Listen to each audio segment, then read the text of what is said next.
Okay, so this is my Saturn. I'm going to show you guys what a bad alternator bearing sounds like. Let me start her up. You might be able to hear her whining a little bit. Let's go inside.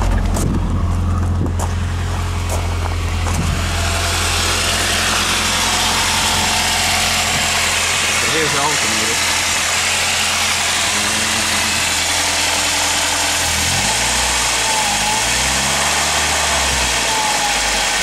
I can't really hear it whining, but it whines. And there's the bearing that's bad right there. That makes this awful whining sound. So I'm gonna put a new one in, and there it is.